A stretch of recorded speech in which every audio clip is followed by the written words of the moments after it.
everything. And today we are talking to someone we've talked to before. I'm excited to bring her on. Adrienne is joining us. Let me pull up her camera real quick. There she is, Adrienne Smith joining us. You might remember us talking to her this time last year for the homeschool convention, the East Texas Homeschool Convention. Y'all are back at it, round 2. Yes. Attendees will have the opportunity to find all kinds of resources. So walk me through what those resources look like, the workshops that you're going to provide, some of the speakers. Yes. We're not going to have workshops this year, but Okay. we are having tons of new vendors this year. So really it's anybody that offers services to the East Texas homeschooling community. That could be private schools, co-op schools. It could be micro schools, tutors, anybody that offers extracurricular activities, music classes, anything that has to do with homeschooling, they're going to be there.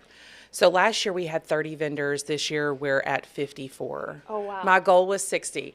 So we still have a little bit of time. So I'm like, I really my husband's like, you set your bar high. I was like, I wanted to. I was like, but we're close. So we're going to have a lot to offer this year. We're going to have a couple of food trucks, and we've got some new universities. Like we have Laterno is going to be there again this year. They're a big sponsor for us. Northeast Texas Community College, the Baptist College out of Dallas is going to be there. So we've got quite a few new people coming. That's exciting. Yeah, I'm excited. I love seeing, we talked last year, the first time, the go around, and to see it grow over time. I think it's awesome. I think it's so cool to see not only was there a need, but you're meeting that need and then some. Yeah, that's what I'm most excited about is that I just really want to connect all of the homeschooling families and even people that just are curious, that just have questions or are like, hey, I'm looking for a math tutor or I'm looking for some extra support outside of public school. Like we're open to everybody. And for me, I just want my kids, which are all the kids, to get a good start and have their place, find their place in this world. And so with homeschooling, sometimes that's a hard thing to do when, Absolutely. But I want to kind of circle back and just talk about your journey specifically. For those who are interested in, I think it kind of helps like, oh, okay, I'm not the only one, or this journey isn't a tough one. It has its obstacles, but it's not doable. Why did you choose homeschooling for your children? So I had knew before I had kids that I wanted to, but I didn't feel like I had the confidence. Like I don't know anything about it. So I put my son into school. He went to kindergarten. And then I realized God put someone in my life that said, hey, you can do this. This is totally doable. It's hard, but what in life is not hard? Like that's worth it, And so I took him out and we just started exploring all the options and the groups and the support. And then I had a 5-year-old. We now have a 5-year-old little girl. And so we're starting homeschooling all over because my son is 20 now. And so I just thought, oh my goodness, like it's really hard to find all this information in one area. Like you can search on Facebook, on the internet. So I wanted to bring that together so everybody could come together in one place and you can shop around, look around, connect, get that support, get the community that you need. So that was my drive for it. For those who don't know, how big of a homeschool community is there in East Texas? It's huge. It's huge. It's a lot of people. A lot, like I didn't even realize, and I've been in the homeschooling community for a long time, many, many years. And then I'm like, I didn't even know you existed. They're like, well, we've been here for 10 years, So it's a huge community. It's huge. It's just getting them connected, getting them all in one place. And that's the whole goal here, is to making those connections. That's correct. So that I think the last time you were here, you can correct me if I'm wrong, you had mentioned that you might feel confident teaching science, or you struggle with math, and you kind of fill in the gaps as a community together. That's what is the most amazing part, is that you can reach out to your homeschooling community and say, hey, I'm struggling. Can somebody, like, what can I do? Do you have this? Can you do this? Can I, I can tutor your kid in this. Can you tutor my kid in this? And that is what makes the community. So networking is going to be a big pillar for this event. Yeah. And you mentioned moments ago about the resources that are going to be there. The speakers. Did we talk about speakers? So I have one that is going to be speaking on her book. Her name is Tracy Davis. And that is really it this year. So we're really just focusing on really having more of an intimate, kind of where each person at their booth gets to really interact with the family. So that for me is what I'm really focusing on. Making those connections. Now, we mentioned this earlier, the second year for the convention. What were some of the big learning curves from first event to second event?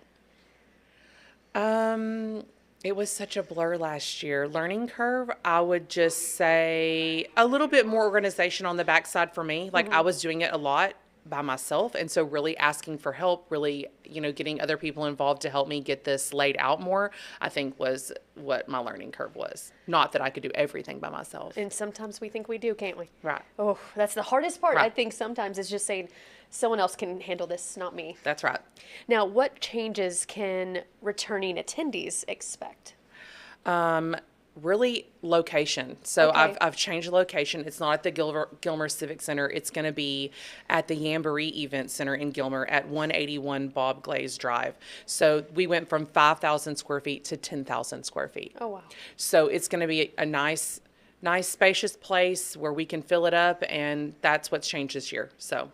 And you opened up a bookstore in downtown Gilmer. Tell me about that. I did. So I also saw a need for the used curriculum market. So there were a lot of families saying, listen, curriculum's expensive. Like, how can we cut this cost down? Yeah. And I thought, you know what? You see it for sale some on Facebook. So I just started buying it to put it in one location so that families could come in and look over it and also kind of get counsel over it, because, you want to ask questions. You want to ask somebody that, hey, what do you know about this? Like, what is your experience with it? Can you help me? Like, what kind of learning style is this curriculum for my child? So for me, I really wanted to come full circle with it. Like, I really wanted to be in a place where families could come in and I could talk to them about homeschooling. I can talk to them about curriculum.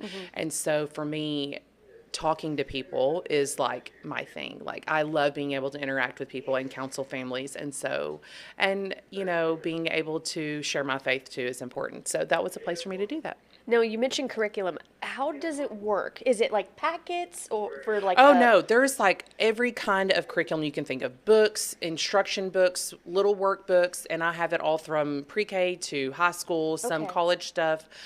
So you can bring your used curriculum in and sell it to me, and I'll buy it. So if you have Okay. used curriculum, bring it in. I'm open Tuesday through Thursday from 10 to 2. And so that's how it works. Do y'all host events at the bookstore? I have not. I'm going to have some book signings. I have a couple of my vendors that have just got through writing their very first round of curriculum for different, like one's for agriculture and one is for just kind of a broad curriculum for different subjects. And so they're going to come in and do book signings. Oh, that's awesome. Yeah. Now, I think we've covered quite a bit, but let's go through the big key factors here. So let's talk time, place. Do we need to sign up in advance? Nope. And it's free. And it's free? Yes, okay, it's perfect. free. So time and place one more time. Time is it's March 27th from 12 to 5 at the Jamboree Event Center, and it's 181 Bob Glaze Drive in Gilmer, Texas. It's literally right behind the Walmart. And is there anything else that you want us to highlight before we wrap things up? Yes, I'd like to talk about my sponsors. Of course. Rise and Shine Hills Farm in Hallsville, Horace Mann Insurance, and Laterno University. They've been a real support to me. So just helping out and just Sponsoring. They Just sponsored. sponsored. Yep, sponsored, and they're going to be there. And so I'm just really grateful for all that they've done. So. well, perfect. Thank Yeah. you, Adrian, for coming in. Yeah, telling well, thanks us more for having about it. me. Can't wait for year 3 to see how things change and evolve and continue to grow. I'm shooting for Mod Cobb. Oh, you can do it. I believe in you. All right. Well, thank you again. Yes, thank you so much for having me.